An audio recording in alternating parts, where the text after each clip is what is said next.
নিজেরই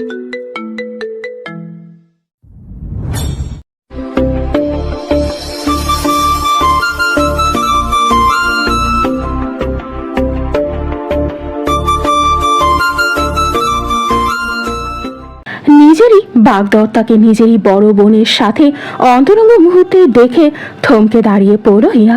নিজের চোখকে যেন বিশ্বাস করতে পারছে না হিয়া। পরশু ওর বিয়ে, আর আজ এমন একটা দৃশ্য দেখে হিয়া যেন শ্বাস নিতেও ভুলে গেল। 6 বছর ধরে ভালোবাসে হিয়া ছেলেটাকে। 4 বছর আগে ওদের বাগদান সম্পন্ন হয়েছে। বাড়ির প্রত্যেকটা মানুষ জানে হিয়া ঠিক কতটা ভালোবাসে ঋদ্ধকে। তার ভেতর নিজেরই বড় বোনের সাথে এমন ঘনিষ্ঠভাবে দেখে মানাতে পারল না হিয়া। হিয়া ঋদ্ধর জন্য ওয়েডিং গিফট কিনতে শপিং মলে এসেছিল। গিফট কেনার আগে ক্ষুধা লাগে কিছু খাওয়ার জন্য একটা রেস্টুরেন্টে ঢোকার পরই ও খেয়াল করে ওর বোন রিধি ও ঋদ্ধ কোনার সাইডের একটা টেবিলে পাশাপাশি বসে আছে। আজ বেশি ভিড় না থাকায় ভেতরটা ফাঁকা, কয়েকজন মাত্র আছে। হিয়া ভুল দেখেছে কিনা দেখার জন্য কাছে যেতেই ও থমকে দাঁড়ালো। হিয়ার বড় বোন রিধিকে। ঋদ্ধ জড়িয়ে ধরে ঠোঁটে চুমু খাচ্ছে। হিয়া দেখে কেমন যেন স্তব্ধ হয়ে গেছে। আচমকা ওদের কথা বলায় হিয়া স্বাভাবিক হলো। হিয়া ওদের কাছে থাকায় শুনতে পেল সব কথাই। আমি তোমাকে ছাড়া বাঁচতে পারবো না ঋদ্ধ। কান্না করতে করতে রিধি বলল। ঋদ্ধ রিধির চোখের পানি মুছে দিয়ে বলল, আমিও তোমাকে ছাড়া থাকতে পারবো না রিধি। আমি তোমাকে অনেক ভালোবাসি, অনেক। রিধির কান্নার আওয়াজ আরো জোরালো হলো। আশেপাশে মানুষ না থাকায় কেউ শুনতে পেল না সেই কান্না। রিধি ঋদ্ধর হাত ধরে বলল, আমিও তোমাকে অনেক ভালোবাসি ঋদ্ধ। আমি সত্যি মরে যাব তোমার সাথে হিয়ার বিয়ে হলে। আমি এই বিয়ে করবো না রিধি। আমি আজ হিয়াকে সব খুলে বলবো, তারপর বাড়ির সবাইকে বলবো। কিন্তু ওরা কখনোই রাজি হবে না।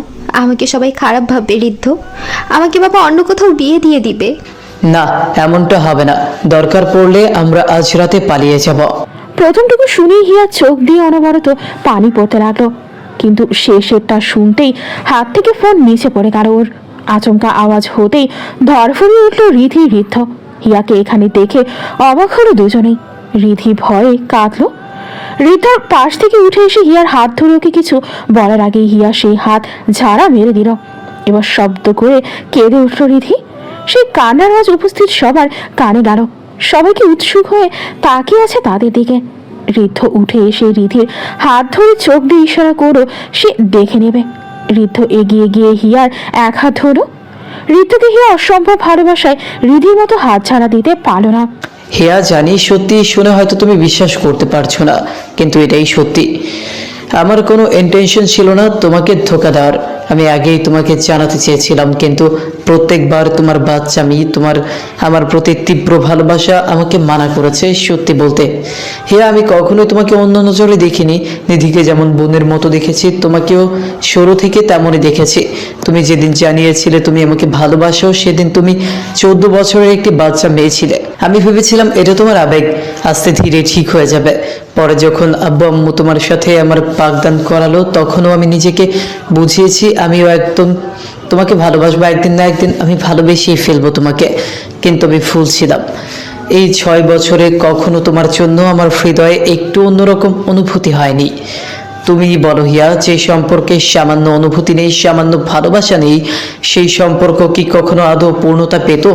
সংসার তো ভালোবাসা দিয়ে তৈরি হয়, দুজনের সমান এফোর্ট লাগে।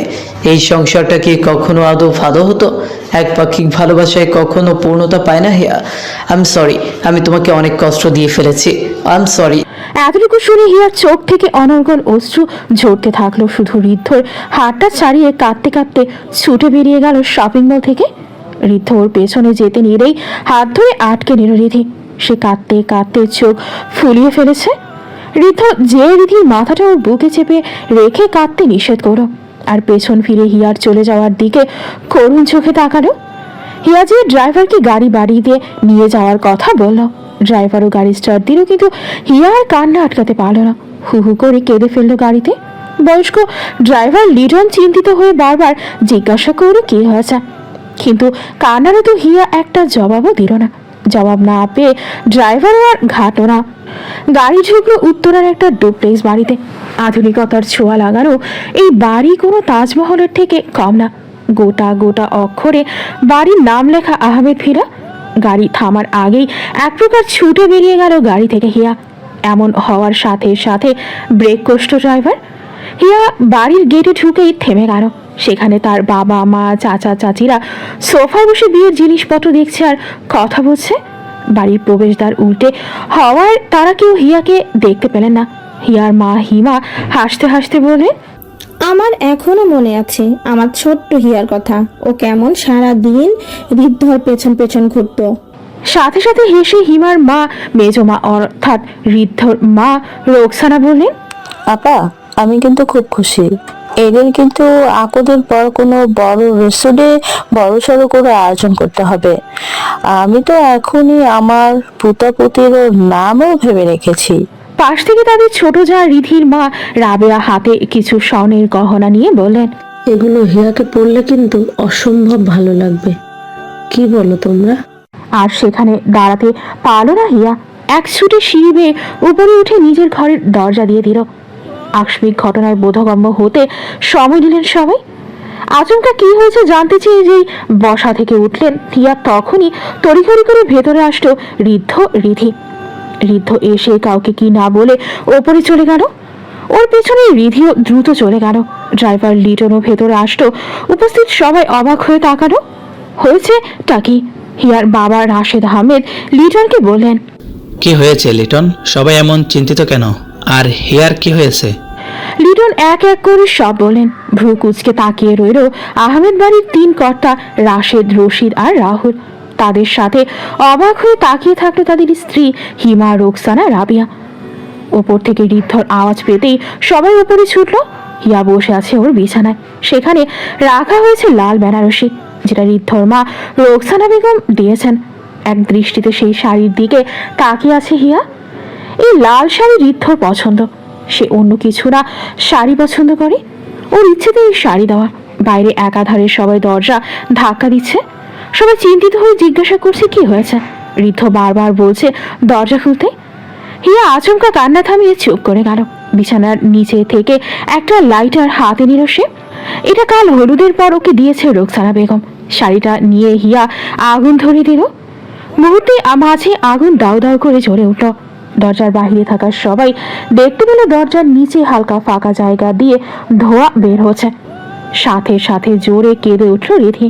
ঋদ্ধ সেদিকে তাকিয়ে দরজা ভাঙার জন্য উদ্যত হলো। হিয়ার মা হিমা প্রায় পাগলের মতো অনুরোধ করছে দরজা খুলতে। হিয়ার বাবা রাশেদও ঋদ্ধর সাথে দরজা ভাঙতে লাগলো। কয়েকবার চেষ্টা করার পর তারা দরজা ভাঙতে সক্ষম হলো। ভেতরে যেতে দেখে শাড়িতে আগুন দাউ দাউ করে চলছে। আর হিয়া কিছুটা দূরে বসে কাশছে। ঘর ভর্তি ধোয়ার প্রথমে সবাই ঠাহর করতে পারল না। ধোয়া কমে যেতেই হিয়াকে দেখে ওর কাছে ছুটে গেল ঋদ্ধ। তাড়াতাড়ি করে কোলে করে ওকে বাইরে আনলো সে। বাইরে এসে শ্বাস নেওয়ার চেষ্টা করলো হিয়া। একসময় ও অচেতন হতেই ঋদ্ধ আর সময় ব্যয় না করে ওকে নিয়ে দ্রুত হাসপাতালে গেল। ভেতরের আগুনটা তখন রুহুল আহমেদ আর বাড়ির কজন হেল্পার মিলে নিভাতে সক্ষম হলো। রাশেদ আহমেদ মরহুম আহমেদ ও রাশিদা এর জ্যেষ্ঠ সন্তান। খুব পাকা ব্যবসায়ী ছিলেন আহমেদ। তাই ব্যবসায় আরো উন্নতি করার জন্য সিদ্ধান্ত নেন ছেলেকে বাইরে পাঠাবেন পড়াশোনা করতে। যেমন ভাবনা তেমন কাজ। ছেলেকে আমেরিকা পাঠান আহমেদ সাহেব। ওখানে পড়াশোনা করতে করতে রাশাদ তার ক্লাসমেট হিমাকে পছন্দ করত। হিমা ছিল বাঙালি মেয়ে। হিমার বাবা বাংলাদেশি দূত হিসেবে নিয়োগ পেয়েছিলেন হিমার বয়স 2 বছর থাকতে। তারপর থেকেই তারা সপরিবারে আমেরিকায় থাকে। এক সময় রাশেদ হিমাকে বিয়ের প্রস্তাব দেয় ওর বাবার কাছে। মেয়ের পরিবার ভালো হওয়ায় সে সময়ের খুব আয়োজন করে বিয়ে দিয়েছিলেন আহমেদ ও রাশিদা। কিন্তু বিয়ের অনেক বছর পরেও যখন রাশেদ হিমার কোনো বাচ্চা হয় না, তখন তারা আমেরিকা থেকে চিকিৎসা করে জানতে পারেন রাশেদের জেনেটিক সমস্যার কারণে বাচ্চা হবে না। তখনও আহমেদ পরিবারের বড় সন্তান হিসেবে ঋদ্ধর জন্ম হয়। রশিদ ও রোকসানা ওর কোল আলো করে। ঋদ্ধর 4 বছর বয়স হতেই আহমেদ পরিবারের সর্বকনিষ্ঠ সন্তান রুহুল ও রাবেয়ার কোলে আলো করে জন্ম নেয় রিধি। তার বছর 2 পরে আবারও রশিদ ও রোকসানার একটা ছেলে হয় স্নিগ্ধ। তখন রাশেদ ও হিমা সিদ্ধান্ত নেয় তারা টেস্টিও ভেবে নেবে। প্রায় বছর খানেক পরে যমজ সন্তান হয় তাদের। কিন্তু দুর্ভাগ্য, বাচ্চারা জন্ম নেয় ডাবল নিউমোনিয়া নিয়ে। বাচ্চার জন্ম আমেরিকায় হয়। 2 মেয়ের নাম রাখেন রিহা ও হিয়া। নিজেদের নামের সাথে মিলিয়ে। কিন্তু বাচ্চাদের জন্মের পর 15 দিনের মাথায় নিউমোনিয়াতে মারা যায় রিহা। আমেরিকায় নিজেদের বাড়িতেই মেয়েকে দাফন করিয়েছিলেন হিমা ও রাশেদ। মেয়ের কবর রেখে আর দেশে আসতে পারেননি তারা। একেবারের জন্য আমেরিকাকে স্যাটেল হয়ে যায়। রিধির একটা ছোট বোন আছে নিধি, যে হিয়ার থেকে বছর খানেকের ছোট। হিয়াকে হাসপাতাল থেকে আনা হয়েছে মিনিট 5 হবে। ওকে সোফায় বসিয়ে ওর পাশে বসেছে ওর বাবা রাশেদ। মেয়ের মাথায় হাত দিয়ে বললেন, কি হয়েছে মা? তুমি তখন অভাবে শাড়িতে আগুন দিলে কেন? বাবাকে বলো কি হয়েছে। বাবার মুখের দিকে তাকিয়ে হিয়া বলল, আই এম সরি বাবা, আমি কষ্ট দিয়েছি তোমাদের। কিসের কষ্ট মা? আমরা কেউ কষ্ট পাইনি। আমাকে বলো কি হয়েছে। আমি এই বিয়েটা করবো না বাবা। হিয়ার কথায় অসম্ভব অবাক হলো সবাই। যে মেয়ে এতদিন এই বিয়ে কবে হবে বলে পাগল করে ফেলেছিল, বিয়ের একদিন আগে সেই মেয়েই বলছে বিয়ে করবে না। হিমা মেয়েকে জড়িয়ে ধরে বললেন, কি হয়েছে মা, আমাকে বলো। আম্মু ঋদ্ধরির দিকে ভালোবাসে, ওরা রিলেশনে আছে। গলবিল থেকে যেন কথা বের হতে চাইছে না হিয়ার। অনেক কষ্টে এতটুকু বলেছে। হিয়ার কথায় বাজ পড়ার মতো চমকালো সবাই। নিধি রিধিকে নিজের দিকে ঘুরিয়ে বলল, আপু, হিয়া যা বলেছে সব সত্যি না। রিধির বাহু ঝাঁকিয়ে বলল নিধি। রিধি চুপ করে কাছে, কোনো জবাব দিচ্ছে না। নিধি আগের ন্যায় বলতে থাকলো, বল আমাকে, এর জন্য তুই কাল অমনিভাবে কাঁদছিলি না? আরে আমি তো ভেবেছিলাম তুই হিয়ার চিন্তায় অমনভাবে কান্নাকাটি করছিস, কিন্তু না, তুই তো ভয়ে কান্নাকাটি করছিলি। লজ্জা করে না তোর? নিশির কথা শেষ করার আগেই ওর মা রাবেয়া রিধির সামনে যেয়ে বললেন, কি হলো? নিধির প্রশ্নের জবাব দে। হিয়া যা বললো তা কি ঠিক? রিধি অনেক সাহস নিয়ে মাথা নাড়িয়ে বোঝালো হ্যাঁ। সাথে সাথে রাবিয়া গলা চেপে ধরলেন নিধির। জোরে গলা চেপে ধরার মার হাত ছাড়াতে লাগলো রিধি। এমন অবস্থায় কেউ এগিয়ে গেল না রাবিয়াকে আটকাতে। ঋদ্ধ এক পা এগোতেই রশিদ আহমেদ ছেলের হাত টেনে নিজের দিকে ফিরিয়ে সপাটে চর বসালেন গালে। চরটা এতটাই জোরে ছিল যে ঋদ্ধ গালে হাত দিয়ে বাধ্য হয়। রশিদ আহমেদ রেগে ছেলেকে বললেন, খবরদার যদি এগিয়েছ, ওর মা ওকে মেরে ফেলুক, সেখানে আটকানো তুমি কে? অনেক বড় হয়ে গেছো না? বাবার কথার পরিপ্রেক্ষিতে মাথা নিচু করে চুপ করে রইল ঋদ্ধ। ওদিকে রিধির প্রায় চোখ বেরিয়ে পড়ার অবস্থা। পরিস্থিতি খারাপ বুঝতেই রাশেদ আর হিমা যেয়ে রাবেয়ার হাত থেকে রিধিকে ছাড়ানো। রিধির প্রায় চোখ মুখ ব্ল্যাক আউট হয়ে গিয়েছিল। ছাড়া পেতেই বসে জোরে জোরে শ্বাস নিতে লাগলো। হিমা রিধিকে পানি এগিয়ে দিল খেতে, কিন্তু সেই পানি না খেয়ে রিধি জোরে জোরে কাঁদতে লাগলো। রিধির মা যে রিধির গাল চেপে ধরে বললেন, এই কি করেছিস তুই? লজ্জা লাগে না তোর? হিমা যে টেনে আনলেন রাবেয়াকে। বারবার শান্ত হতে বলছে রাবেয়া রিধিকে চেঁচিয়ে বললেন, রাক্ষসী, নিজের ছোট বোনের ভালোবাসাকে কেড়ে নিতে লজ্জা করলো না তোর? ঘেন্না লাগছে আমার। এই মেয়েকে আমি পেটে ধরেছি? ছি, কত বড় নিকৃষ্ট না হলে ছোট বোনের হবু বরের সাথে এমন করে? ডাইনি, রাক্ষসী, এই তোর নাগর লাগতো, তুই আমাকে বলিসনি কেন? ছোট বোনের বাগদত্তাকেই নিতে হলো। ওর কোনো দোষ নেই, ওকে আমি আগে প্রপোজ করেছিলাম। ঋদ্ধর বলতে দেরি হলো, কিন্তু সপাটে চর মারতে দেরি করলেন না রোকসানা। রশিদ ছেলেকে নিজের দিকে ফিরিয়ে শার্টের কলার চেপে বললেন, কি বললে তুমি? লজ্জা করে না তোমার? তোমার মা আর আমি এই শিক্ষা দিয়েছি তোমাকে। একটা মেয়েকে বিয়ের প্রতিশ্রুতি দিয়েছো, তুমি আংটি পরিয়ে বাগদান করেছো তুমি। বাবার কথাই মাঝে ঋদ্ধর ছোট ভাই স্নিগ্ধ সন্দিহান কণ্ঠে বলল, ভাইয়া, তুমি যখন রিধি আপুর সাথে সম্পর্কে ছিলে তখন ওই বাগদানের মতো কেন দিয়েছিলে? কবে থেকে তুমি আর রিধি আপু সম্পর্কে আছো? ঋদ্ধ নিচু গলায় বলল, 2 বছর। সাথে সাথে একটা চর বসালেন রোকসানা বেগম। ছেলেকে নিজের দিকে ঘুরিয়ে বললেন, এই ছেলে, কি করছো তুমি? হ্যাঁ, একটু কি খারাপ লাগছে না তোমার? 4 বছর আগে বাগদাদ সম্পন্ন হয়েছে তোমার হিয়ার সাথে, তারপরও রিধির সাথে সম্পর্ক যে একটু বিবেকে বাঁধলো না। কত বড় গুনাহ করেছো জানো তুমি? একটা মেয়েকে বিয়ের আশা দিয়ে অন্য মেয়ের সাথে সম্পর্ক জড়িয়েছো। বাগদাদের সময় তো তোমাকে জোর করা হয়নি, তুমি নিজের মত দিয়েছিলে, তাহলে এখন এত বড় গুনাহ করলে কেন? একটা মেয়ের মন ভাঙার জন্য আল্লাহ তোমাকে মাফ করবে না ঋদ্ধ। কত বড় পাপ করেছো তুমি। রিধির মা রিধিকে বসা থেকে টেনে তুলে বলেন, তুই জানতি না ঋদ্ধ তোর ছোট বোনের সাথে বাগদান হয়েছে? ঋদ্ধ তখন থেকে হিয়ার নামে লেখা ছিল। ঋদ্ধ 1000 বার তোকে আগে প্রস্তাব দিক, তবু তুই কেন রাজি হলি? একটুও খারাপ লাগেনি তোর? হু হু করে কেঁদে যাচ্ছে রিধি। রশিদ বড় ভাই রশিদকে বলেন, ভাইজান তুমি এই কাজী ডাকো, ঋদ্ধ এখনই হিয়াকে বিয়ে করবে, এখনই কাজী ডাকো তুমি। হিমা না করার আগেই বসা থেকে দাঁড়িয়ে হিয়া বলল। আমি এই বিয়েটা করবো না। রিধির দিকে তাকিয়ে হিয়া পুনরায় বলল, তোমার মতো আমি কারো ভালোবাসা কেড়ে নেব না। যাও, হৃদ্যকে আমি দান করে দিলাম তোমাকে, বিয়ে করে সুখে শান্তিতে থেকো। প্রতিনিয়ত তোমার মন কুড়ে কুড়ে খাবে তোমার আমার ভালোবাসা কেড়ে নেওয়ার জন্য। নিজের মেজো চাচার দিকে তাকিয়ে হিয়া আগের নয় বলল, আমি কোনোভাবে এই বিয়ে করব না, কখনোই না। আমি জোর করে কারো ভালোবাসা পেতে চাই না। এবার অশ্রুসিক্ত চোখে ঋদ্ধর দিকে তাকালো হিয়া। এই তাকানোই ঋদ্ধর হৃদয় কেঁপে উঠল। হিয়া ঋদ্ধর চোখের দিকে তাকিয়ে বলল, একটা সংসার পরিপূর্ণভাবে করতে গেলে দুপক্ষেরই সমান এফোর্ট লাগে। একপাক্ষিক ভালোবাসা কখনো সংসার সুখের হয় না, এই সম্পর্ক কখনোই পূর্ণতা পাবে না। বলেই ওপরে নিজের ঘরের দিকে চলে গেল হিয়া। ঋদ্ধর চোখ স্থির হয়ে রইল হিয়ার যাওয়ার পানে। দৃষ্টি যেন ভারী হয়ে গেছে অপরাধবোধ আর যন্ত্রণায়। ঠোঁট কাঁপছে কিন্তু কোনো শব্দ বেরোচ্ছে না, চোখে অনুতাপের ছায়া। রশিদ ভাইয়ের হাত ধরে বললেন, হিয়াকে বোঝান ভাইজান, বিয়ের পর সব ঠিক হয়ে যাবে। না, হিয়া এই বিয়ে করবে না। হিমা দৃঢ় গলায় বললেন। আগের ন্যায় বলতে থাকলেন, তোমরা তো জানোই হিয়ার উপর কখনো কোনো বিষয় নিয়ে চাপ দেই না, আর আমার মতে এই সম্পর্ক কখনোই পূর্ণতা পাবে না। তোমরা ওদের বিয়ের ব্যবস্থা করো। যে ভাবির হাত ধরে আকুতি মিনতি করলেন রুহুল। ভাবি ক্ষমা করে দাও, আমাদের থেকে মুখ ফিরিয়ে নিও না। ছোট দেওরের হাত ধরে থামালেন হিমা, বললেন, এমন বলো না রুহুল, ভুল তো ওরা করেছে, এখানে তোমাদের কোনো দোষ নেই। ভাগ্যে যা ছিল তাই হয়েছে। রোকসানা রাশেদের পায়ে পড়ে বলেন, ভাইজান ক্ষমা করুন আমাদের, দয়া করে আমাদের সাথে সম্পর্ক ছিন্ন করবেন না। এমন হওয়ায় দ্রুত রাশেদ টেনে ওঠালেন রোকসানাকে, বললেন, কি করছো? মাথা খারাপ হয়ে গেছে তোমার?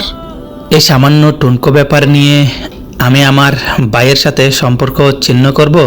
ভাবলে কেমন করে? আমার ভাইয়েরা আমার প্রাণ। নিজের ঘরে বসে আছে ঋদ্ধ। বাসা থেকে কেউ কথা বলছে না তার সাথে। রিধির মা রিধিকে আটকে রেখেছে। সবকিছুর ঊর্ধ্বে ঋদ্ধর মস্তিষ্কে শুধু হিয়া ঘুরছে। সেদিন ওর চোখে চোখ রেখে হিয়ার বলা কথায় হৃদয় মোচড় দিয়ে উঠেছিল ওর। খুব অপরাধবোধ কাজ করছে ওর। কিন্তু ভালোবাসা কি আর এসব বোঝে? হৃদয় কি আর প্রতিশ্রুতি মানে? আচমকা ঘরে ওর বাবা রশিদ আহমেদ আসে।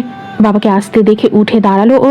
রশিদ বসলেন না, কোথাও গুরু গম্ভীর কণ্ঠে বলেন, এখন খুশি তো তুমি? ভাইজান হিয়াকে নিয়ে আমেরিকায় চলে যাব। ব্যবসা সকল শেয়ার বিক্রি করেছে শুধুমাত্র তোমার জন্য। হিয়া অসুস্থ হয়ে যাচ্ছে, তোমার ধারণা আছে কি করছো তুমি? একটা বারও খারাপ লাগছে না? মাথা নিচু করে দাঁড়িয়ে থাকলো ঋদ্ধ। কি বলবে ও ওর বাবাকে? বলার মতো মুখ যে নেই ওর। ছেলেকে চুপ করে দাঁড়িয়ে থাকতে দেখে অবাক হলেন। এ কি তার সেই আদর্শে ঘর সন্তান যাকে নিয়ে গর্বে বুক ফুলিয়ে ঘুরে বেড়াতেন তিনি? ধিক্কার জানিয়ে ঘর থেকে বের হলেন রশিদ। আজ হিয়ার আমেরিকা চলে যাচ্ছে। ওরা এয়ারপোর্টে দাঁড়িয়ে আছে। কিছুক্ষণ পর ফ্লাইট ওদের।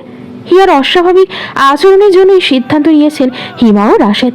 এখানে বাড়ির প্রত্যেকটা সদস্য দাঁড়িয়ে আছে শুধু ঋদ্ধ ও রিধি ছাড়া। ওদের কেউ জানায়নি হিয়াদের আজ ফ্লাইট। রুল হিমার কাছে মাথা নত করে দাঁড়িয়ে আছে। হিমা মাথায় হাত বুলিয়ে বলেন, আমার দেখা রশিদ রুহুল সব সময় আমার চোখে চোখ রেখে কথা বলতো। আজ কি হলো যে এই ভাবির মুখের দিকেও তাকাবে না? রুল হিমার দিকে তাকিয়ে বলেন, আমার যে আর তোমার দিকে তাকানোর মুখ নেই ভাবি, পারলে ক্ষমা করে দিও এই ভাইকে। ভাই, এমন কিছুই হয়নি যে তুমি নিজেকে অপরাধী ভাবো। অপরাধ বাচ্চারা করেছে। এখানে তোমার, রশিদের, রোকসানা, রোকেয়া কারোর কোনো দোষ নেই। ভাগ্য কারোর হাত থাকে না। তাই এরপর থেকে যেন অপরাধীর কথা বলবে না। তাই এরপর থেকে যেন অপরাধীর মতো কথা বলবে না। রোকসানা রাবিয়া দুজনেরকে জড়িয়ে ধরল হিমাকে। রশিদ প্রাণপ্রিয় বড় ভাইকে জড়িয়ে ধরে বললেন, ভাইজান, দয়া করে আমাদের ছেড়ে যেও না। আমাদের কাছে তুমি আর ভাবি এখন আব্বা আম্মার মতো। বাচ্চারা কি ভুল করেছে তার জন্য আমাদের ছেড়ে যেও না। দরকার পড়লে আমি হৃদয়কে ত্যায্য করব, তাও যেও না ভাইজান। রাশিদ ভাইকে মাথায় হাত বুলিয়ে বলেন, আল্লাহ আমাকে বাবা ডাক শোনার তৌফিক দিয়েছিলেন না, একটা মাত্র সন্তানের জন্য হাহাকার করেছি। বহু বছর পর আল্লাহ সেই ইচ্ছা আমার পূরণ করে রহমত হিসেবে দুটো কন্যা সন্তান দিয়েছিল। কিন্তু তার ভিতরে একজনকে আমাকে দিলেন, একজনকে তিনি নিয়ে গেলেন। আমার হিয়া আমার জান, ওর কিছু হলে আমি বাঁচতে পারবো না ভাই। আমার মেয়ে কথা বলছে না, খাবার খাচ্ছে না, দিন দিন অসুস্থ হয়ে যাচ্ছে। আমি বাবা হয়ে মেয়ের কষ্ট দেখতে পারবো না। তার থেকে ভালো হবে আমেরিকায় থাকলে, সেখানে হাসির ভাই ভাবি আছে, রিশাত রিনবি আছে, বাবা আছে, ওখানেও তাড়াতাড়ি সুস্থ হয়ে যাবে। আর আমি তো আসবো এখানে। রুহুল ভাইকে জড়িয়ে ধরে বললেন, তুমি তো ব্যবসার শেয়ার আর বিক্রি করে দিচ্ছ, তুমি আর আসবে না আমি জানি। দয়া করে থেকে যাও ভাই, দয়া করো। রাশিদ আহমেদ ভাইয়ের দিকে করুণ চোখে তাকালেন। তিনি যখন দীর্ঘ 12 বছর পর দেশে ফ্যামিলি নিয়ে এসেছিলেন তখন খুবই খুশি ছিলেন। হিয়া যখন বলেছিল এখানেই থাকতে চায় তখন সবচেয়ে বেশি খুশি বোধহয় তিনিই হয়েছিলেন। ভাইদের সাথে থাকা, আব্বা আম্মার কবর জিয়ারত করা, সবকিছু মিলিয়ে তিনি খুবই খুশি ছিলেন। কিন্তু ভাগ্য হয়তো অন্য কিছু চাই। হিমা স্বামীর চুপ করে থাকা দেখে মনের অবস্থা বুঝল। রশিদ ও রুহুলের হাত ধরে বললেন, ওখানে আমার আরেক মেয়ে ঘুমিয়ে আছে ভাই, দয়া করে আর আটকিও না। আমাদের 2 মেয়ে নিয়ে আমাদের থাকতে দাও। এমন কথার পিঠে আর কিছুই বলতে পারলেন না কেউ। ফ্লাইটের সময় হয়ে যাওয়ায় বিদায় নিল সবাই। নিধি স্নিগ্ধ জড়িয়ে ধরে কাঁদল হিয়াকে। হিয়াও অনুভূতিহীন ভাবে তাদের জড়িয়ে ধরল। এক এক করে সবাই জড়িয়ে ধরল হিয়াকে। ঋদ্ধর মা হিয়াকে জড়িয়ে ধরে বললেন, মাফ করে দে মা, আমার ছেলে তোকে যে কষ্ট দিয়েছে, দোয়া করে তোর জীবনে আল্লাহ এমন একজন পাঠান যে ভালোবাসা দিয়ে তোর সব কষ্ট যেন মুছে দেয়। আমি দোয়া করি মা, ভালো থাকিস। হিয়া নীরবে তাকালো তার মেজমার দিকে। আদৌ একজনের শূন্যতা আর একজন কখনোই পূরণ করতে পারে না। চেক ইন করে ওরা ভেতরে চলে গেল। হিয়া একবারও পেছনে ফিরে তাকালো না। যাওয়ার পথে রাশিদ ও হিমা পেছন ফিরে দেখেছেন কয়েকবার। হঠাৎ কোথাও থেকে ঋদ্ধ ছুটে আসলো। ও জানা মাত্র এখানে এসেছে। হিয়ার কাছে যেতে নিলেই স্নিগ্ধ ওকে আটকে বলল, এবার অন্তত দয়া করো, মেয়েটা চলে যাচ্ছে, আর কষ্ট দিও না ওকে। ঋদ্ধ রাগী চোখে তাকিয়ে বলল, ছাড় স্নিগ্ধ, আমাকে হিয়ার কাছে যেতে দে। না, তুমি যাবে না। ঋদ্ধ ওই অবস্থায় চিৎকার করে বলল, হিয়া প্লিজ যেও না হিয়া, আমার কথা শোনো, একবার কথা শোনো প্লিজ হিয়া, যেও না হিয়া। সম্পূর্ণ এয়ারপোর্টের মানুষ তাকিয়ে আছে তাদের দিকে, অথচ হিয়া ফিরেও চায়নি। হয়তো এমনই হয়, ভালোবাসায় ধোঁকা পেলে মানুষ এমনভাবেই বলতে যায়। ঋদ্ধ স্নিগ্ধর থেকে নিজেকে ছাড়িয়ে দৌড়ে গেল, কিন্তু তখনই প্রশাসনের লোক এসে ঋদ্ধকে থামালো। এমনভাবে চিৎকার করা যায় না সেটাও বোঝানো, কিন্তু সেই অবস্থায় ও ঋদ্ধ আগে নাই বলছে, হিয়া কথা শোনো হিয়া, প্লিজ যেও না হিয়া, যেও না হিয়া, প্লিজ হিয়া। সম্পূর্ণ এয়ারপোর্টের মানুষ তাকিয়ে আছে ওর দিকে। অনেকে নিজের ফোন বের করে ভিডিও করছে, অথচ হিয়া যেন কিছুই হয়নি এমনভাবে চলে গেল। হিমা মেয়ের দিকে তাকালো, তার মেয়ের চোখে মুখে কোনো অনুভূতি প্রকাশ পাচ্ছে না। যে হিয়া একবার ঋদ্ধর মুখে নিজের নাম শুনলে ছুটে চলে যেত, সেই হিয়া কিনা আজ এমন পাথরের মতো শক্ত হয়ে গেছে। এয়ারপোর্টের অর্ধশতাধিক মানুষের ঋদ্ধর করুণ চিৎকারে খারাপ লাগলো। সবাই এই হিয়াকে দেখার চেষ্টা করলো। হিয়াকে তো পাষণ্ড মানবীয় বানিয়ে দিল, অথচ পাষণ্ডী মানবী যে ও কেন হলো তা কেউ জানতে চাইল না। সমাজের কাজই এটা। হিয়া না যাওয়ার আগ অব্দি ঋদ্ধ একইভাবে চিৎকার করলো। শেষ পর্যায়ে এসেও হিয়াকে থামাতে পারে না। একসময় আবছাই চুপ হয়ে গেল। নিজের ঠোঁট চেপে নিজেকে নিয়ন্ত্রণ করার চেষ্টা করলো। চোখে স্পষ্ট কষ্টের ছাপ, না বলে অনেক কথা। মনে মনে ঋদ্ধ বলল, আমাকে ক্ষমা করে দিও হিয়া, ভালো থেকো তুমি। আকাশ ছুঁয়ে দাঁড়িয়ে থাকা আকাশচুম্বী ভবনগুলো যেন আধুনিকতার অহংকারে দীপ্ত। রাতে যখন শহরগুলো জ্বলে ওঠে অসংখ্য রঙিন আলোয়, তখন মনে হয় তারারাজি যেন নেমে এসেছে পৃথিবীর বুকে। প্রকৃতিও এখানে আপন মহিমায় ভরপুর। বিস্তীর্ণ সবুজের প্রান্তর, সীমাহীন নীল সাগর, পাহাড়ের গায়ে সূর্যোদয়ের রং, সব মিলিয়ে এক স্বপ্নের সৌন্দর্য। শরতের পাতাঝরা রাস্তায় হাঁটতে মনে হয় রঙিন চাদরে মুড়ে গেছে পৃথিবী। মানুষের জীবন যাপনেরও ফুটে ওঠে আধুনিকতার স্পর্শ। প্রযুক্তির সুবিধা, দ্রুতগামী পরিবহন, শিল্প ও সংস্কৃতির মেলবন্ধন, সবকিছু যেন নতুন এক দুনিয়ার জানালা খুলে দেয়। তবুও এই আধুনিকতার মাঝেও আমেরিকার সৌন্দর্য যেন কখনো কৃত্রিম লাগে না, বরং প্রকৃতি আর প্রযুক্তি হাত ধরাধরি করে গড়ে তুলেছে এক অনন্য সুষমা। তেমনি আমেরিকার একটি শহর লস অ্যাঞ্জেলস যেন আধুনিকতার স্বপ্নের এক অনন্য মেলবন্ধন। শহরে প্রবেশ করলেই চোখে পড়ে লম্বা পাম গাছ ঘেরা রাস্তা, দূরে সাদা রোদে ঝিলমিল করা সমুদ্র তট, আর দিগন্ত জুড়ে বিস্তৃত পাহাড়ের সারি। হলিউডের পাহাড় চূড়ায় লেখা উজ্জ্বল অক্ষরগুলো যেন সারা দুনিয়াকে ডাকে। এখানেই স্বপ্ন বোনা হয়। চলচ্চিত্রের আরো ঝলমল জগৎ, তারকার জীবনযাপন আর অজস্র মানুষের আশা আকাঙ্ক্ষা মিলেমিশে লস অ্যাঞ্জেলসকে দিয়েছে আলাদা এক রূপ। দিনের বেলা শহরটা যেন প্রাণচঞ্চল, ক্যাফে, রঙিন রাস্তার শিল্পকর্ম, দ্রুতগামী গাড়ি আর মানুষজনের ব্যস্ততা। আর রাত হলে আকাশ ভরা তারা ম্লান হয়ে যায় শহরের আলোয়, যেন প্রতিটি বাতি নিজেকে তারা ভেবে ঝলমল করে। এই শহরে আছে প্রশান্ত মহাসাগরের নীল জলরাশি, সোনালী সৈকত, আধুনিক ফ্যাশন, সঙ্গীত আর শিল্পের অফুরন্ত ভাণ্ডার। তাই লস অ্যাঞ্জেলস শুধু একটা শহর নয়, এ যেন স্বপ্নের মঞ্চ, যেখানে সৌন্দর্য আর আধুনিকতা হাত ধরাধরি করে এগিয়ে চলে। লস অ্যাঞ্জেলস ইন্টারন্যাশনাল এয়ারপোর্ট, এটা আমেরিকার অন্যতম বড় এবং ব্যস্ততম বিমানবন্দর। ইউরোপ, এশিয়া, মধ্যপ্রাচ্য, অস্ট্রেলিয়া সহ পৃথিবীর প্রায় সব দেশ থেকেই সরাসরি ফ্লাইট আসে এখানে। হিয়ার বাবা রাশেদ আহমেদ সরাসরি ফ্লাইটে আসে এখানে। হিয়ার বাবা রাশেদ আহমেদ লাগেজ ট্রলি হাতে এগিয়ে আসছে। হিয়া একটা শার্ট ও কালো জিন্স পরেছে, অসম্ভব ক্লান্ত লাগছে ওকে। ঢাকা থেকে লস অ্যাঞ্জেলসের যাত্রা সহজ নয়, কারণ সরাসরি কোনো ফ্লাইট নেই। তাই সাধারণত কাতার এয়ারওয়েজ, এমিরেটস, তুর্কিশ বা সিঙ্গাপুর এয়ারলাইন্সের মতো বড় এয়ারলাইন্সগুলো ব্যবহার করতে হয়। প্রথমে ঢাকা বিমানবন্দর থেকে যাত্রা শুরু হয়, তারপর দুবাই, দোহা, ইস্তাম্বুল কিংবা সিঙ্গাপুরে ট্রানজিট নিতে হয়। আকাশপথের সরাসরি ফ্লাইট সময়ই 16 থেকে 18 ঘন্টার মতো লম্বা, কিন্তু ট্রানজিট সহ পুরো ভ্রমণ শেষ করতে প্রায় 20 থেকে 24 ঘন্টা লেগে যায়। মানে প্রায় একটা পুরো দিন আকাশের ভেতরে বিমানবন্দরে কাটাতে হয়েছে ওকে। অ্যারাইভাল হলের বাইরে মিটিং পয়েন্টে দাঁড়িয়ে আছে ব্রাউন ওল্ফ কাট দেওয়া, ঘাড় বাবরি চুলওয়ালা একটা মেয়ে। পরনে অফ হোয়াইট রঙের একটা অফ শোল্ডার হাঁটু পর্যন্ত গাউন। তার পাশে দাঁড়িয়ে আছে অষ্টাদশীর একটা স্ট্যাটুয়ারি ছেলে, ট্যাপার ফেড উইথ কুইফ হেয়ার কাট দেওয়া, পাশে ও পেছনের চুলগুলো ফেড করা। উপরিভাগে চুল কিছুটা লম্বা রাখা হয়েছে এবং কুইফ স্টাইলে ওপরে ওঠানো, পাশে ব্রাশ করে রাখা, সামনের অংশে হালকা ভলিউম অ্যান্ড টেক্সচার দেওয়া, যাতে স্টাইলিশ লাগছে দেখতে। সুস্বাস্থ্যের অধিকারী ছেলেটি। ছেলেমেয়ের দুটি মাত্রাতিরিক্ত ফর্সা, খুবই সুন্দর পরিপাটি। পোশাক আশাকেও আধুনিকতার ছোঁয়া। তাদের পাশে দাঁড়িয়ে আছে তাদের মা বাবা। পুরুষটির চেহারায় বাঙালি ছোঁয়া আছে, কিন্তু মহিলার চেহারায় বাঙালি ছোঁয়ার কোনো ছিটে ফোটা নেই। মহিলাটি ব্রিটেন নাগরিক, গাঢ় নীল চোখের ও ফর্সা চামড়ার অধিকারী।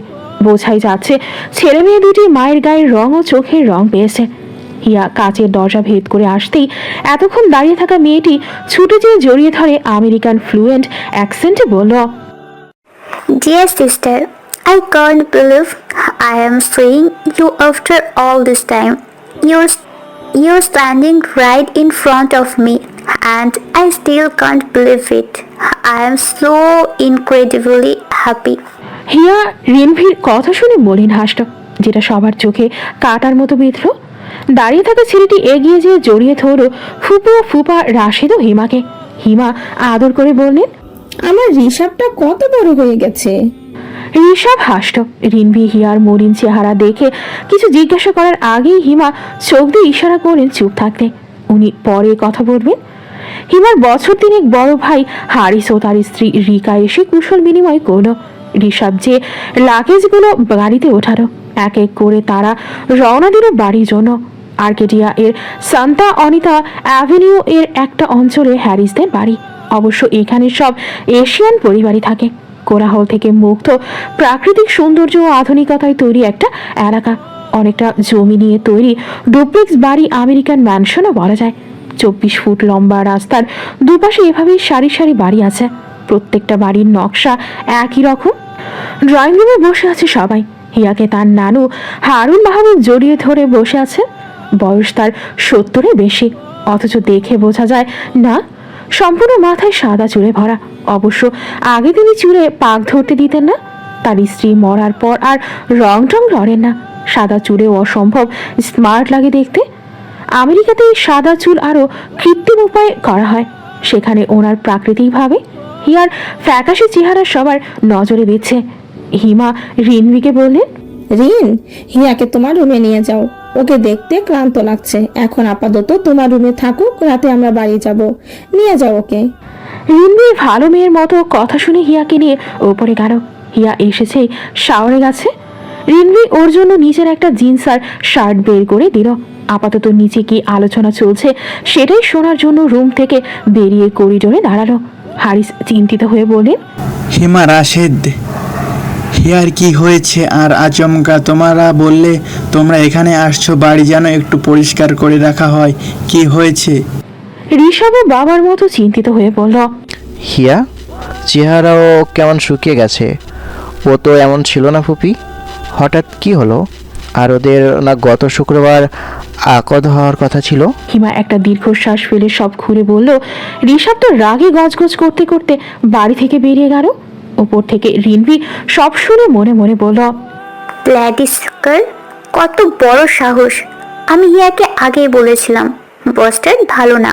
কত বড় সাহস! ও হিয়াকে চিট করেছে। রাগে আরো কয়েকটা গালি দিল রিনভি। হোয়াটসঅ্যাপে মেসেজ নোটিফিকেশন আসতেই দেখতে লাগলো। সাথে সাথে মুখে একটা দীর্ঘ হাসি আসলো। হুশে ব্যস্ত হয়ে পড়ো রিপ্লে দিতে।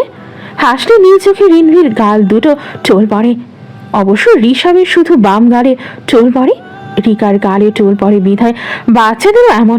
এ নিয়ে প্রচুর রাগ হারিসের। তার বাচ্চারা নাকি সব মায়ের মতো হয়েছে। ধূসর রঙের বিছানায় শুয়ে আছে একটা ছেলে, ফর্সা উদম পেট, ধূসর রঙের ওপর ঝলমল করছে। ফোনের অ্যালার্ম বাজতেই ছেলেটা ফোন হাতে ফোনটা হাতে নিয়ে দেখলো সকাল 11টা বাজে। জিম করার সময় শেষ হয়ে গেছে দেখে ফোনটা বিছানায় রেখে আবারও চোখ বুঝে ফেলল। উপর হওয়া থেকে ঠিক হয়ে শুয়েছে ছেলেটা। গাঢ় বাদামি চোখের অধিকারী এই ছেলে, মুখে স্টাইলিশ ভাবে চাপ দাঁড়িয়ে রাখা, টেক্সচার্ড ক্রপ উইথ লো ফেডের হেয়ার কাট দেওয়া, চুল পাশে ও পেছনে একদম ছোট ছোট করে কাটা। উপরের দিকে চুল কিছুটা লম্বা রাখা হয়েছে এবং টেক্সচার্ড কাট দিয়ে সেটাকে ন্যাচারাল ও স্টাইলিশ লুক দেওয়া হয়েছে। সামনের চুল একটু ফ্রিঞ্জ আকারের কপালের দিকে নামানো হয়েছে, যার দরুন কয়েকটা চুল কপালে সে পড়ে থাকে। এখন ঘুমিয়ে থাকার পরে চুলগুলো উল্টো পাল্টা হয়ে আছে। হালকা তীক্ষ্ণ সরু চোয়ালের চাপদাড়িগুলো উস্কো খুস্কো হয়ে আছে।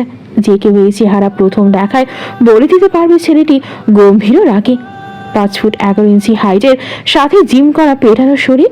ছেলেটি উঠে দাঁড়ালো, ব্যালকনির দিকে এগিয়ে গেল। ব্যালকনি বললে ভুল হবে, এটা একটা ছোট খাটো ছাদ যেখানে ভর্তি হয়ে আছে জিম করার সরঞ্জাম দিয়ে। ছেলেটি ছাদে এসে ভালোভাবে তাকাতে পারল না। চারপাশে খুবই রোদ, ঠিকভাবে তাকাতেও পারছে না। গতকাল রাতে ওরা সপরিবারে ইউরোপ থেকে ফিরেছে। ফিরে এসেই ঘুম দিয়েছেও, যার দরুন একটু বিশ্রী মাথা ব্যথা করছে। হুট করে ওর চোখে বাঁধল ওদের সামনের বাড়ির ছাদে সাদা কোনো ড্রেস পরে কোনো মেয়ে দাঁড়িয়ে আছে। ওর ঘর থেকে ছাদের ওই দিকটা উল্টো হয় ও ভালো করে দেখতে পারল না।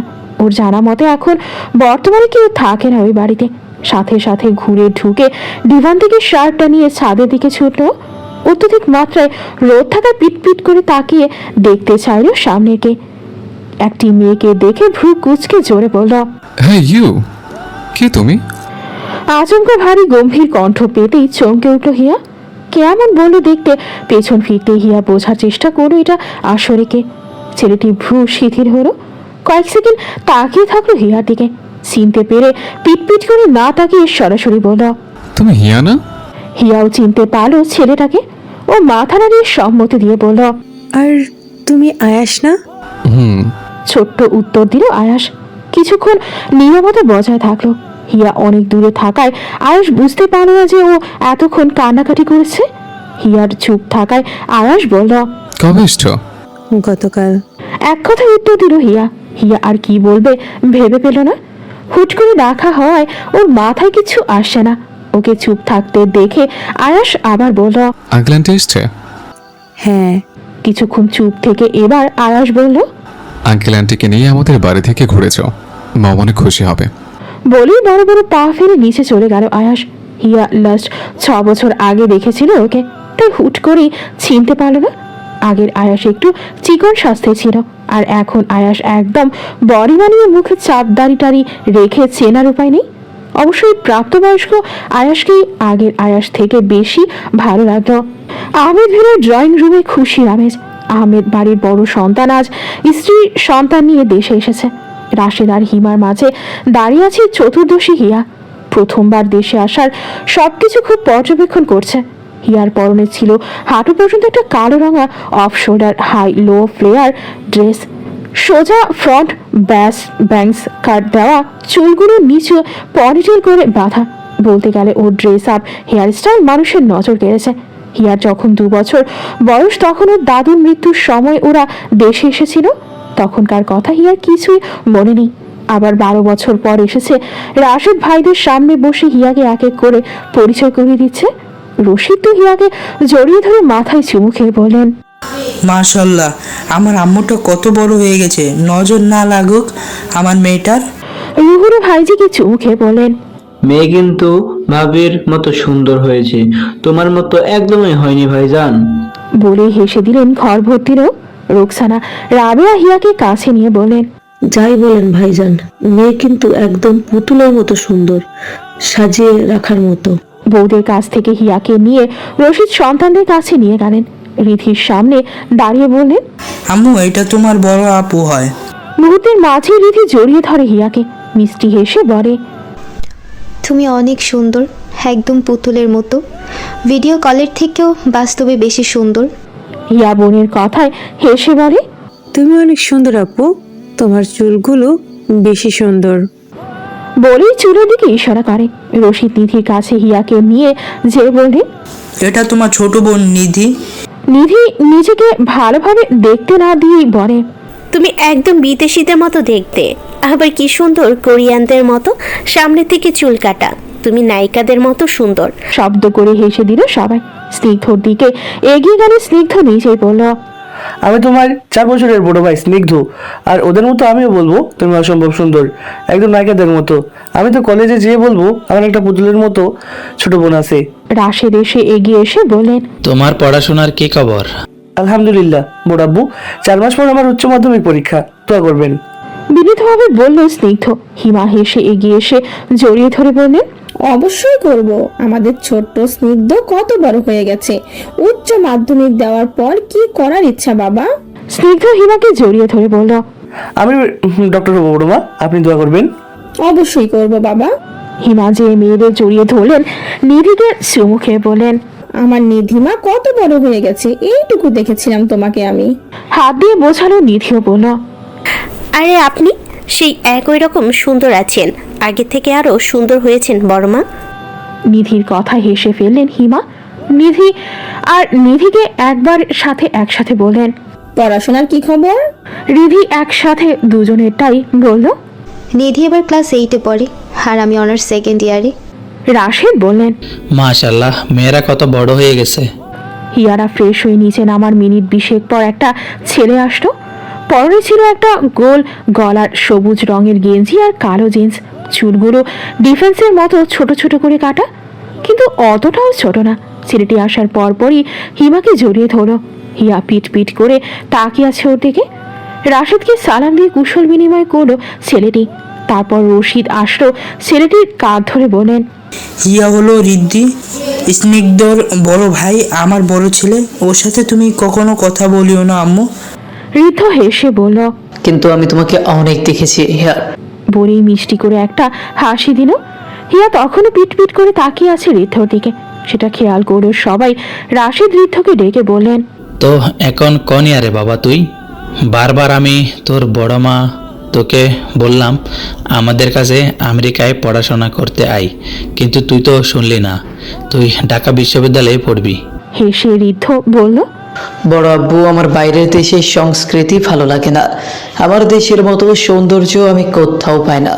এখানকার সংস্কৃতি, ভাষা, পোশাক সবকিছুতেই একটা আলাদা সৌন্দর্য আছে, আলাদা মায়া আছে যে আমি কোথাও পাই না। এখন আপনিই বলেন, এই মায়া ছেড়ে যাওয়া যায়? হিয়া শুরু থেকে খেয়াল করলো ওর বয়সী বা বড়রা সবাই বড়দের আপনি করে সম্বোধন করে, কিন্তু ওরা তো সবাইকে তুমি করে সম্বোধন করে। হিয়া ঋদ্ধর দিকে ভালো করে দেখলো। ছেলেটা ওদের মতোই ফর্সা, বলতে গেলে আরো ফর্সা, ঠিক ওর মামির মতো, কিন্তু ছেলেটা অসম্ভব মায়াবী, হাসতেও আরো বেশি সুন্দর লাগে। ঋদ্ধকে কথা বলতে দেখে কোনো যেন ওর হৃৎপিণ্ড লাফাচ্ছে। নিজের রুমের বারান্দায় টুলে বসে অতীতের সুন্দর দিনগুলো মনে করছিল। ভালো হতো যদিও সেবার না যেত, না গেলে আর ঋদ্ধকে ভালোবাসত না। হিয়াদের বাড়ির বাম পাশে ওর নানু বাড়ি, অর্থাৎ রিনভিদের বাড়ি। ওর ডান পাশে আয়াসদের বাড়ি।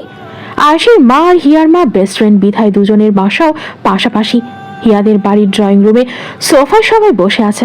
আয়াসের মা ইশরা আর ওর বাবা আরিশ। আয়েশের 3.5 বছরের ছোট ভাই রুইয়াসও আছে বসে।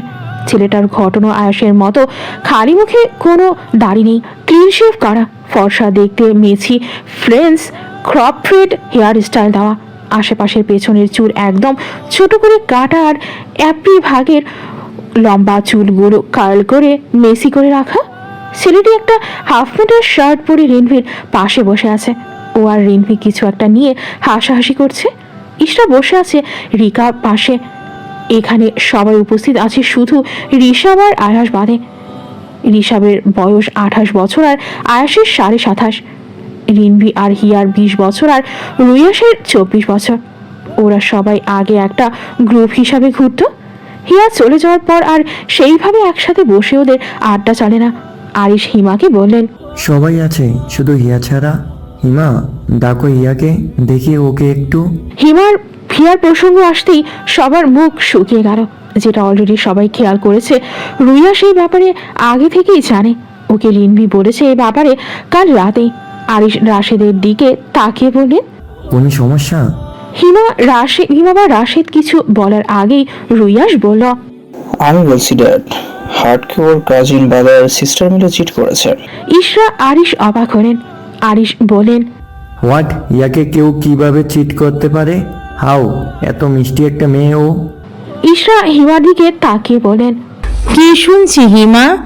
রুইয়াস কি বলছে? হিমার চুপ করা দেখে তিনি বুঝে ফেলেন সব।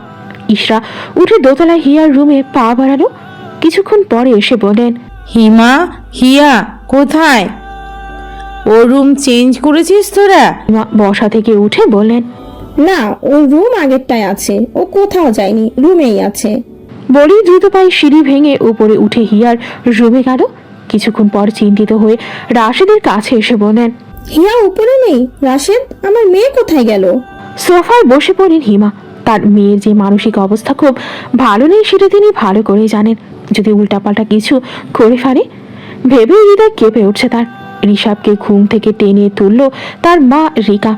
ঋষাব যাতে ভীষণ বিরক্ত হলো, কপট রাগ দেখিয়ে বলল, হোয়াট রং উইথ ইউ মাম্মা? কেন জাগিয়ে তুললে? রিকা বিরক্ত হয়ে বলেন, Get up first. Here is missing. এক লাফে বিছানায় থেকে উঠে বসে বলল, মিসিং মানে কোথায় গেছি? No one knows. 1 ঘন্টা বেশি করছে, কিন্তু কেউ পায়নি। পাইনি মানে কি? বলেই গেঞ্জি গায়ে চাপিয়ে দ্রুত পায়ে বাইরে গেল। ড্রয়িং রুমে এসে দেখলো হিমা মাথায় হাত দিয়ে বসে আছে। তাকে ধরে আছে ইশরা, আর বাকি সবাই হিয়াকে খুঁজতে বেরিয়ে গেছে। বাড়ির বাইরে বেরোতেই দূরে গাড়ি থেকে রিস বলে ডেকে উঠতেই পেছন ফিরে তাকালো ঋষাব। ব্ল্যাক লেক্সাসের LX গাড়ি থেকে আয়াস ডেকেছে ঋষভকে। ঋষভের কাছে গাড়ি থামতেই দেখলো ঋষভের চিন্তিত মুখ। ভ্রু কুচকে বলল, এনি প্রবলেম? হিয়াকে খুঁজে পাচ্ছি না। চিন্তিত হয়ে বলল ঋষভ। আয়াস ভ্রু শিথিল করে বলল, তো এটাতে টেনশনে কি আছে?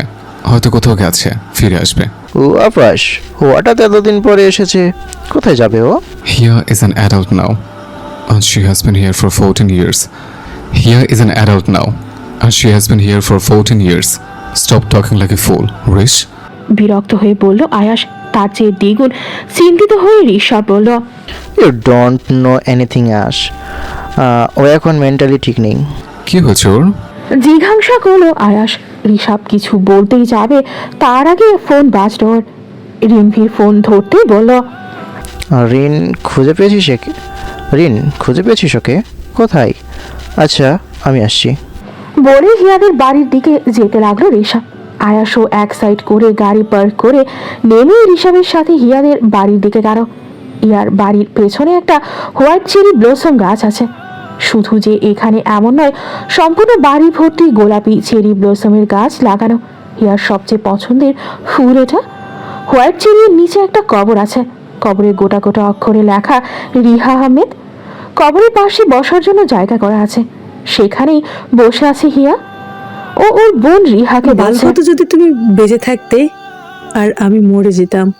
আমি বেঁচে না থাকলে ঋতুকে কখনো ভালোবাসতাম না, আর না ওরা আমাকে এভাবে ধোকা দিত। জানো রিহা, আমার না খুব কষ্ট হচ্ছে, আমি না সহ্য করতে পারছি না। ওরা আমার সাথে এমন কিভাবে করতে পারলো? আমি ভালোবাসি ঋতুকে, আমি অনেক ভালোবাসি। ওকে ছাড়া আমার থাকতে খুব কষ্ট হচ্ছে রিহা, আমার খুব কষ্ট হচ্ছে, আমি সহ্য করতে পারছি না। বলে অঝরে কান্না করে দিল। ওর থেকে অনেকটা দূরে দাঁড়িয়ে আছে সবাই। হিমা এগিয়ে গেলেন মেয়ের দিকে। কারোর স্পর্শ পেতেই তাকে কোমরে জড়িয়ে ধরে হাউমাউ করে কেঁদে উঠল। মানুষটা যে কে সেটা দেখলো না ও। হিয়াকে কাঁদতে দিল হিমা। এই কান্নাটার দরকার ছিল ওর। কষ্ট করে চেপে রাখতে রাখতে দম বন্ধ হয়ে যাওয়ার আগে এমন কাঁদা উচিত। কষ্ট কিছুটা হলেও পানি হয়ে বেরিয়ে যাবে। হিয়ার থেকে 3 থেকে 4 ফিট দূরত্বে দাঁড়িয়ে আছে সবাই। ওর কান্না দেখে রিনভির চোখ ছলছল করে উঠল। রুয়াস রিনভির মাথাটা টেনে বুকে নিয়ে কাঁদতে মানা করল। সেদিকে তীক্ষ্ণ দৃষ্টিতে তাকিয়ে আবার হিয়ার দিকে মনোনিবেশ করো ঋষভ। আয়াস ঋষভকে হিয়ার কান্নার কারণ জানতে চাইলে ঋষভ সব খুলে বলল। অবাক হলো আয়াস। তাহলে এর জন্য চঞ্চল হাসি খুশি হিয়া যেমন উদাসীন হয়ে গেছে। হিয়া বসে আছে রিনভির রুমে। সেদিনের পর থেকে ওকে বেশিরভাগ এখানে আটকে রাখা হয়। নানু হারুন একবার ধরলে আর যেতে দেয় না। অবশ্য ভুল ওর যে সেদিন যদি ও ওভাবে না কাঁদতো তাহলে আজ এমন বন্দি থাকতো না। রিনভি সব সময় ওর সাথে থাকে। সব দোষ ওই ঋদ্ধর। ওকে না ভালোবাসতে আজ এই দিন ওর জীবনে আসতো না। ঋদ্ধর কথা মনে করেই আমারও মনটা খারাপ হয়ে গেল হিয়ার। খারাপ মন নিয়ে নিজের বাড়ি যাওয়ার জন্য রিনভির রুম চাইল। সিঁড়ি বেয়ে নিচে নামতে নামতে দেখলো আয়াস বসে ফোন স্ক্রল করছে। তার পাশে একই ভঙ্গিতে রুয়াসও ফোন স্ক্রল করছে। ওদের পেছনে কার্গো হাফ প্যান্ট পরা আর টি শার্ট। মনে হচ্ছে কোথাও যাবে। হিয়া সোফার কাছে যেয়ে ওদের হাই বলল। রিয়াস খুশি হয়ে বলল, হে হার্ট, কেমন আছো?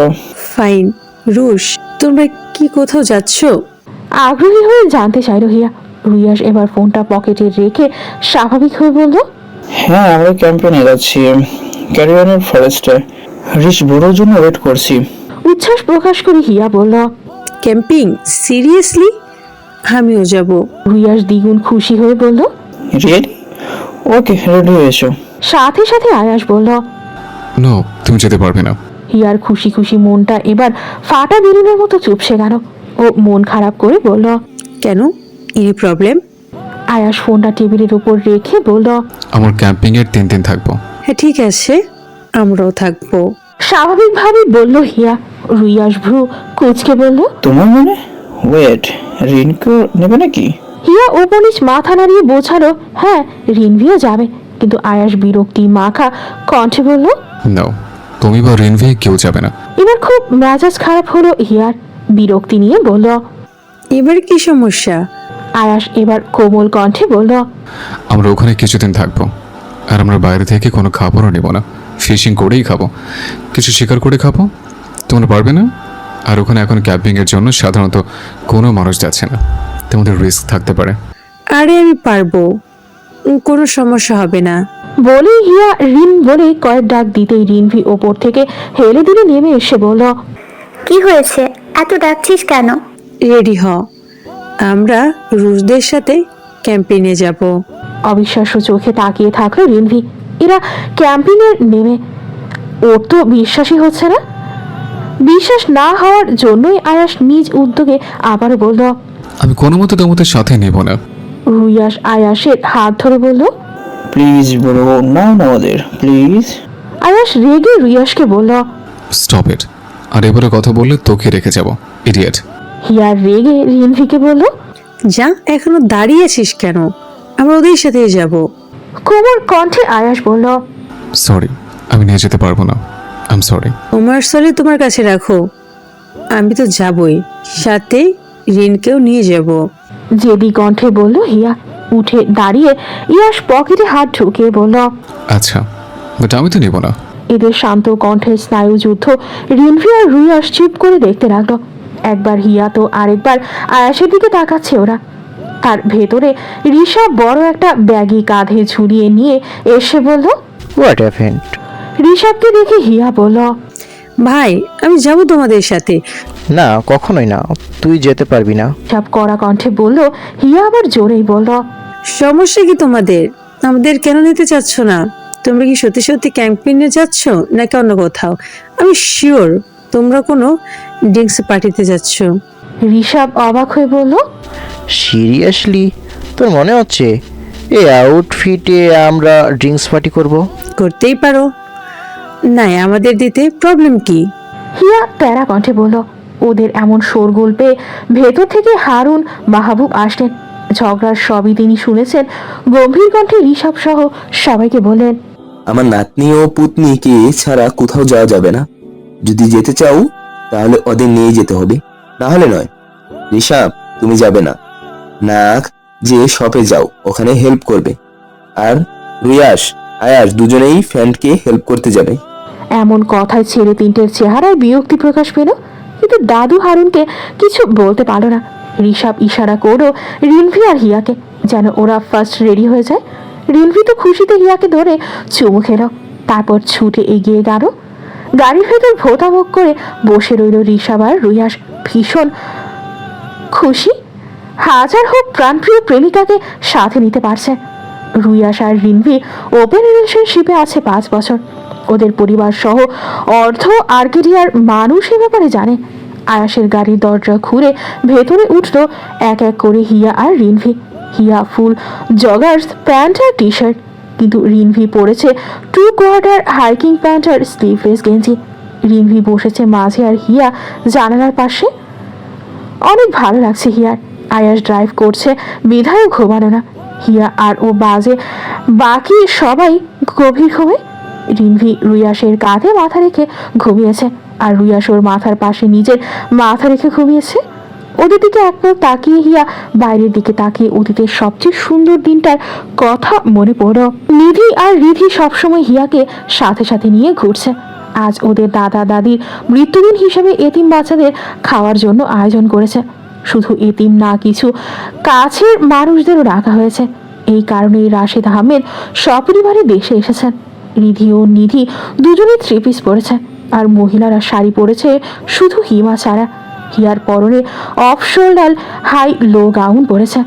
রিধি মাথায় ওড়না দিয়ে আছে, কিন্তু নিধি আবার দেয়নি। হিয়াকে রেখে নিধি একটু বাইরে গেল, আর রিধি ওর মাদের কাছে রান্নার ওখানে গেল। হিয়া অনেকক্ষণ একা দাঁড়িয়ে থাকতে বিরক্ত হলো। নিধি কোথায় গেছে দেখতে ওদের গেটের বাইরে গেল। কিছুটা দূরে যায়, নিধিকে না পেয়ে পেছন ফিরতে দেখলো ওর পেছনে একটা বখাটে ছেলে দাঁত মেরে হেসে দাঁড়িয়ে আছে। হিয়া ছেলেটার বখাটে ড্রেস দেখে চিনতে পারলো না যে ও ভালো কি খারাপ। হিয়া কথা না বলে পাশ কাটিয়ে যেতে নিলেই ছেলেটি হাত ধরে বলল,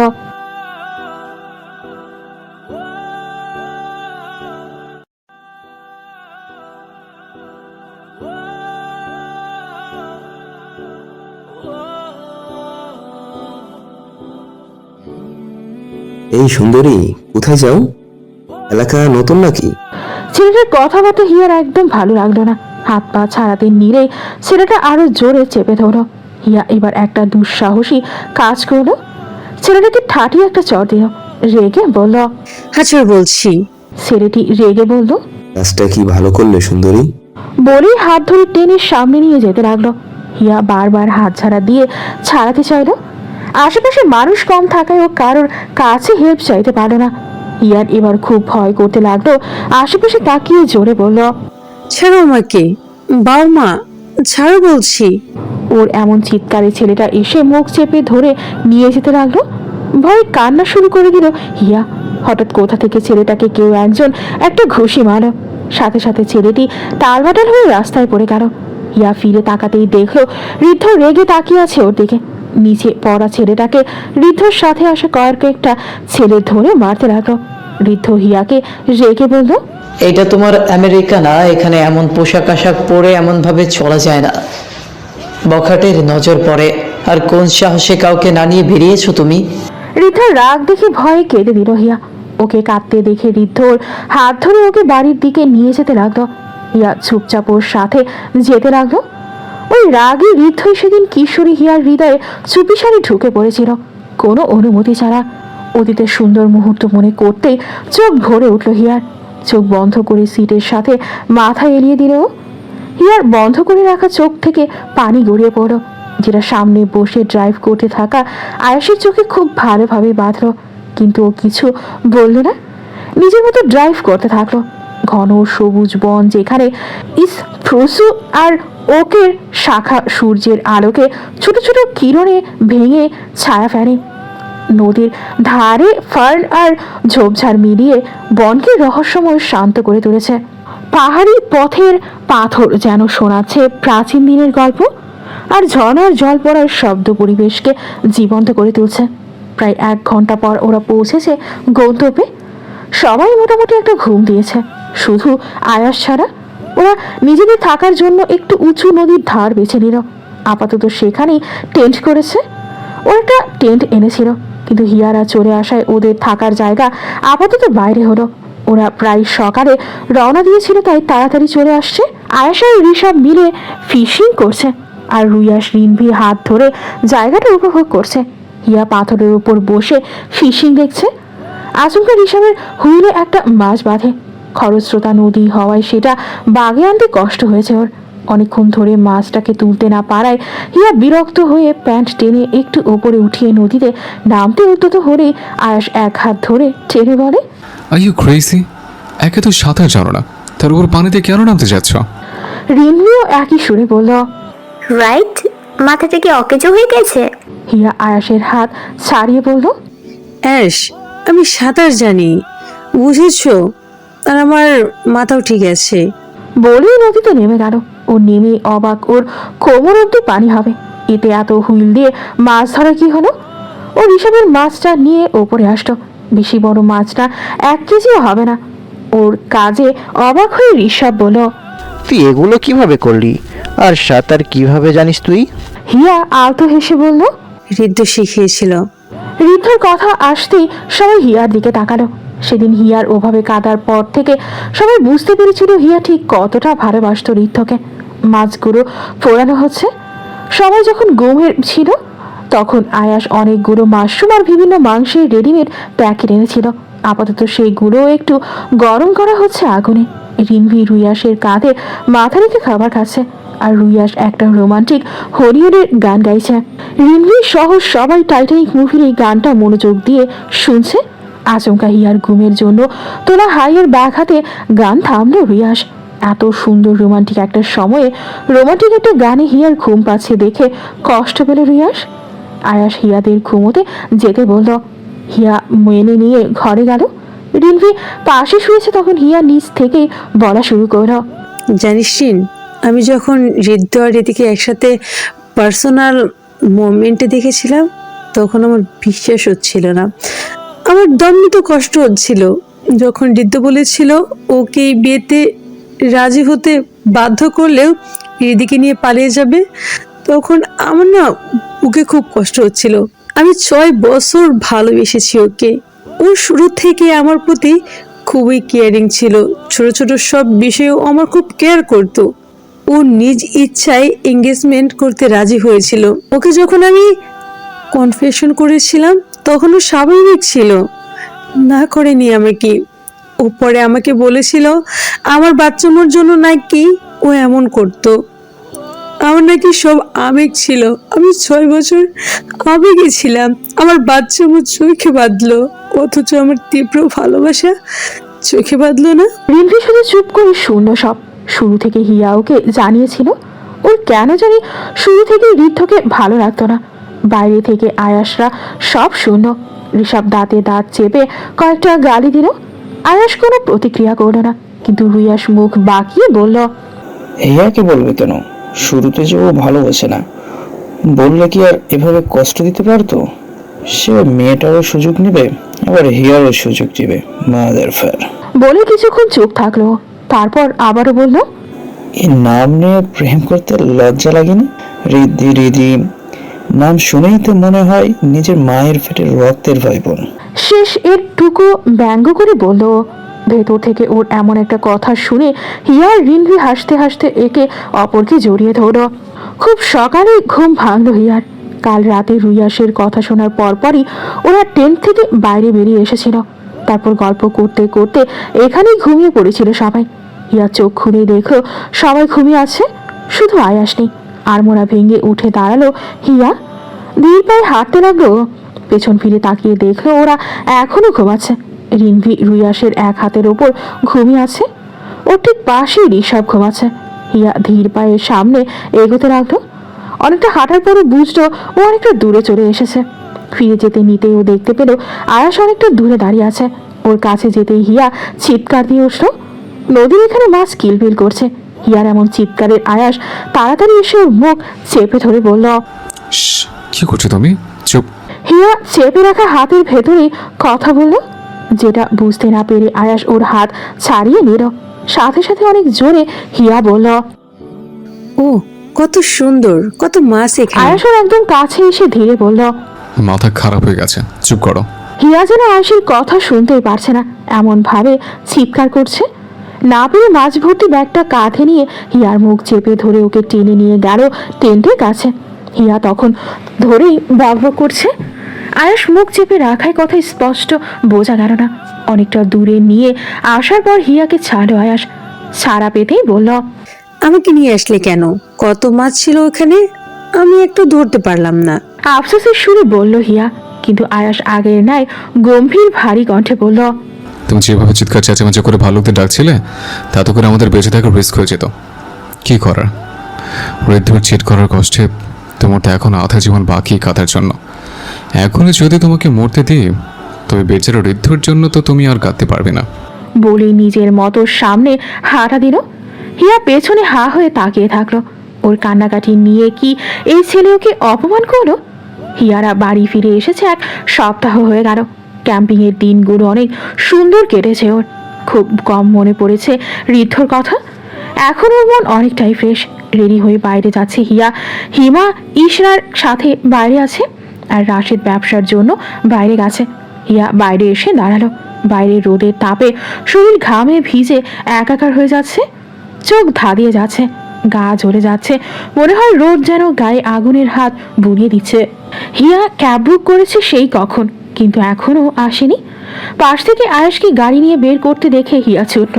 গাড়ির কাছে কাছে নক করতে লাগলো। হিয়াকে দেখে কাঁচ নামালো আয়াস। আয়াস কিছু বলার আগে হিয়া তড়িঘড়ি করে বলল, তুমি খুব বিজি কেন? চেনা পরিচিত ভারী গম্ভীর কণ্ঠে বলে উঠল আয়াস। হিয়া আরো ফার্স্ট বলল, আমাকে একটু সুপার শপে নিয়ে যেতে পারবে? রিন ইউনিভার্সিটিতে গেছে, বাবাও বাড়িতে নেই, ঋষভ ভাইও বাড়ি নেই। ক্যাব। কথা শেষ করার আগেই আয়াস বলল, এত এক্সপ্লেনেশন চাইনি, এসো। দ্রুত গাড়িতে উঠল হিয়া। ভেতরে এসে স্বস্তির নিঃশ্বাস ছাড়ল। বাইরে রোদে ঝলসে যাচ্ছিল। আয়াস গাড়ি স্টার্ট দিয়ে যেতে যেতে বলল, এত রোদে না দাঁড়িয়ে ছায় দাঁড়ালেই তো পারতে। বুঝতে পারিনি বাইরে এত রোদ হবে।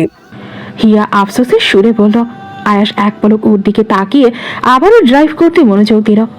ফ্রন্ট ডেস্কে থেকে পানির বোতল নিয়ে এগিয়ে ধরল হিয়ার সামনে। পানি পেয়ে ঢকঢক করে খেয়ে ধন্যবাদ জানালো আয়াসকে। আয়াস বিপরীতে শুধু হাতটা বাড়িয়ে বোতল জায়গায় রাখলো আর বলল, সিট বেল্ট বাঁধো। হিয়া মনে করার মতো করে সিট বেল্ট বাঁধতে লাগলো। হিয়া আয়াসকে বলল, তুমি অনেক চেঞ্জ হয়ে গেছো, খুব গম্ভীরভাবে থাকো এখন, আগে এমন ছিলে না। আয়াস স্বাভাবিকভাবেই বলল, অন্তত তোমার মতো নিজেকে হারিয়ে তো ফেলেনি। আয়াসের এমন কথায় মুখ মরিন হয়ে গেল হিয়ার। সারাটা রাস্তার আর কথা বলেনিও। শপিং কার্ট নিয়ে দাঁড়িয়ে আছে আয়াস। হিয়া ঘুরে ঘুরে গ্রোসারি আইটেম নিচ্ছে, আয়াস পিছে পিছে ঘুরছে শপিং কার্ট নিয়ে। এক সময় বিরক্তি নিয়েও বলল, এত গ্রোসারি আইটেম নিয়ে তুমি কি করবে? হিয়া একটা মাছ নিয়ে কার্টে রেখে বলল, আছে, বলা যাবে না। আয়াস দীর্ঘশ্বাস ফেলে হিয়ার পিছে পিছে গেল। হিয়াদের বাড়ির ডাইনিং টেবিলে বসে আছে 3 পরিবার, আয়াসের মা বাবা সহ তারা। হিয়ার মামা মামি নানু ঋষভরা সবাই আছে। হিমা রাশেদও ডাইনিং টেবিলে বসে আছে। হিয়া বাড়ির হেল্পার, ওরা দুজনে মিলে খাবার সার্ভ করছে।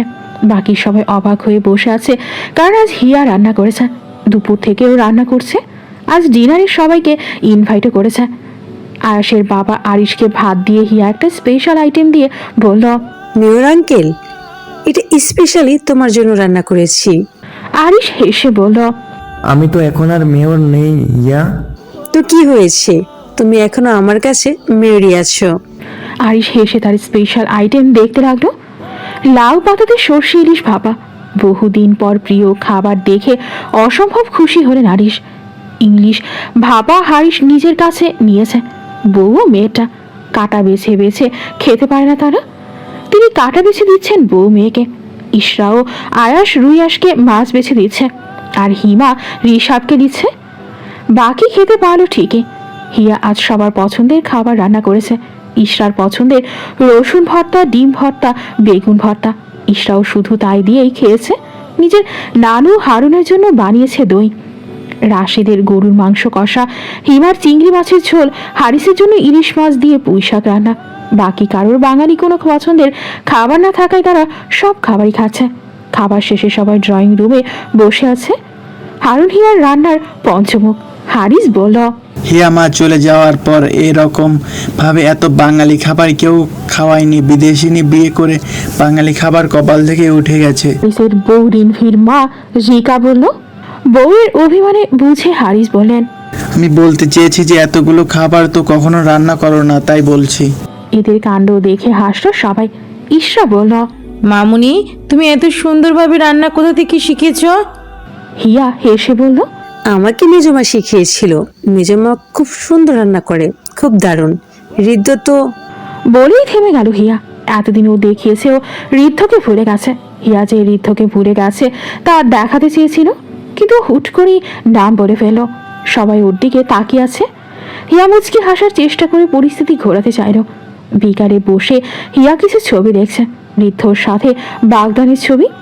মাস পেরিয়ে গেছে ও বাংলাদেশ থেকে এখানে এসেছে। সত্যি বলতে ও কারোর সাথে এখন পর্যন্ত কথা বলেনি। হিমা আর রাশেদ কথা বলে, কিন্তু খুবই কম। বাংলাদেশ থেকে কেউ বেশি ফোন দেয় না, আর দিলেও হিয়ার সামনে কেউ কথা বলে না।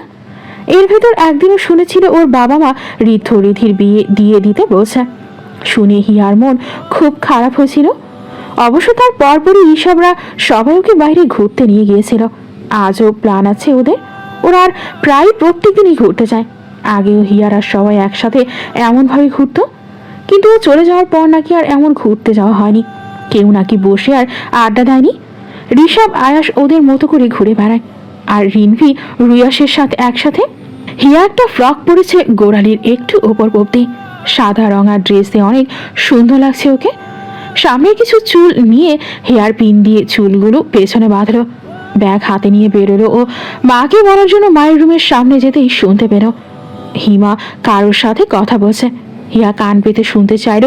মুহূর্তের মাঝে অনাকাঙ্ক্ষিত কিছু শুনে ফেলল, যেটা হয়তো না শুনলে ভালো হতো। কিন্তু এটা কিভাবে সম্ভব রোকসানা? রিধি 3 মাসের প্রেগনেন্ট, আমি বিশ্বাস করতে পারছি না। মানে কিভাবে কি? রাগ, কষ্ট, অবাক সবকিছুর এক মিশেরে বলে উঠলেন হিমা। ফোনের ওপাশ থেকে রশিদ বললেন, ভাবি, জানোয়ারগুলো আরো বছর অনেক খানেক আগে নিজেরা কোর্টে যেয়ে বিয়ে করেছে। আমি এই ছেলের জন্য মরে যাব ভাবি।